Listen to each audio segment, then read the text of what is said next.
রাস্তার পাশে বা ট্রেনে যেভাবে মামারা চিড়া বিক্রি করে, চিড়া ভাজা বিক্রি করে, আমি সেই রেসিপিটাই তোমাদের আজ দেখাবো একদম সহজভাবে। আর মামারা কিভাবে এই চিড়াটা এত টেস্টি করে বিক্রি করে বা একদম চটপটা একদম রেসিপি একটা, তোমাদের এই রেসিপিটাই আজকে দেখাবো। তোমরা প্রথম থেকে শেষ পর্যন্ত দেখবা, না হলে কিন্তু বুঝতে পারবা না। আর একদম তেল ছাড়া।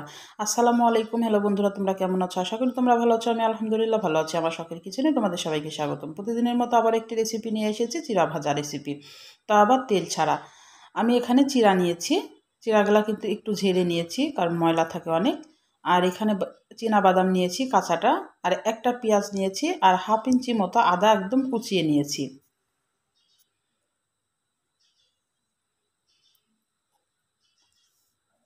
এবার আমি কড়াইয়ে চলে গেলাম। কড়াইটা গরম হয়েছে কিনা একটু হাত দিয়ে চেক করে দেখতে হবে। তারপরে এবার শুকনা চিড়াটা আমি কড়াইয়ের উপরে দিয়ে দিলাম।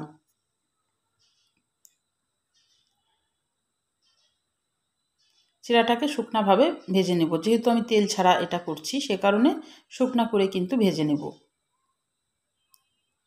এই চিড়া কিন্তু তেলেও কিন্তু ভাজা যায়,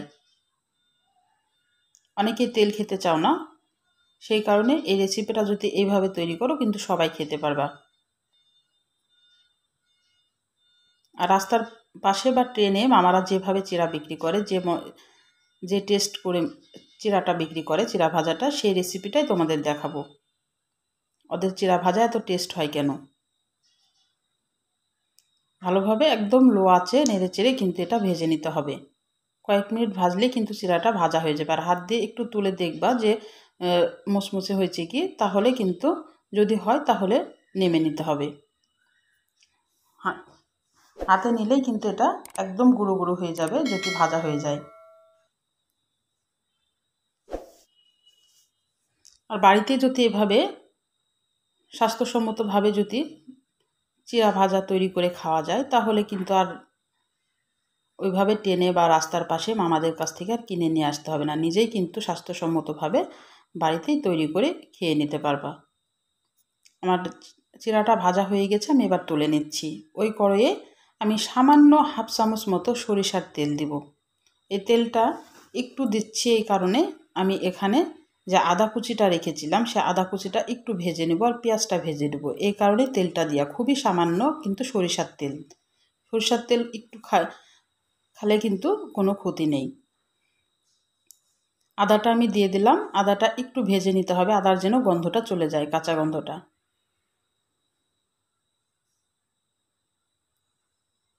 আদার কাঁচা গন্ধটা যখন চলে যাবে তখন কিন্তু পেঁয়াজটা দিতে হবে। এবার পেঁয়াজটাও কিন্তু একটু লাল করে ভেজে নেব। আমি খুবই সামান্য তেল দিয়েছি, দেখেই বুঝতে পারছো। আর তোমরা যদি এ পর্যায়ে তেল না দিতে চাও তাহলেও কিন্তু এটা শুকনা খোলাতে আদাটা বা পেঁয়াজটা একটু ভেজে নিলেও কিন্তু হবে।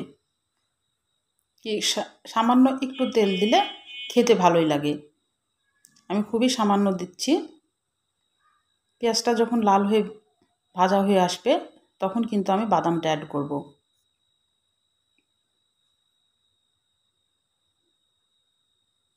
আর রাস্তার পাশে যে মামারা বা ট্রেনে মামারা চিড়া ভাজা বিক্রি করে, ওদের কিন্তু এত তেল চ্যাটচেটে লাগে না। ওরা কিন্তু অল্প তেলেই কিন্তু চিড়াটা ভাজা বিক্রি করে, তবুও কিন্তু অনেক টেস্ট লাগে খেতে। বাদামটা ভাজা পর্যন্ত একটু অপেক্ষা করতে হবে, একদম লো আঁচেই কিন্তু ভাজতে হবে, জোরে জাল দিয়ে কিন্তু এগুলো ভাজা যাবে না। বাদামটা যখন ভাজা হয়ে যাবে তখন কিছু মশলা অ্যাড করব। একটু ধনিয়ার গুঁড়া দিয়েছি, খুবই সামান্য। আর ঝালের জন্যে একটু শুকনা মরিচের গুঁড়া দিয়েছি, আর একটু বিট লবণ দিয়েছি। বিট লবণটা দিলে কিন্তু টেস্টটা বেশি ভালো আসে এমনি নর্মালি লবণের চাইতে। আবার ভালোভাবে আবার একটু নেড়ে নিতে হবে। তারপরে চিড়াটা দিয়ে দিলাম। ওই একটু তেলের জন্যে মশলাটা কিন্তু সুন্দর করে ভাজাও হয়ে যাবে, আর চিড়ার গায়ে, বাদামের গায়ে কিন্তু সুন্দরভাবে লেগে যাবে।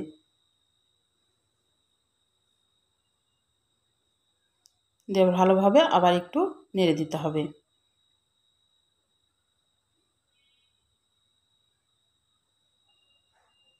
মশলাগুলো যখন লাগানো হয়ে যাবে এই পর্যায়ে আমি চানাচুর দিয়ে দিলাম, কারণ মামারা কিন্তু চানাচুর দেয় কিন্তু চিড়া ভাজাতে।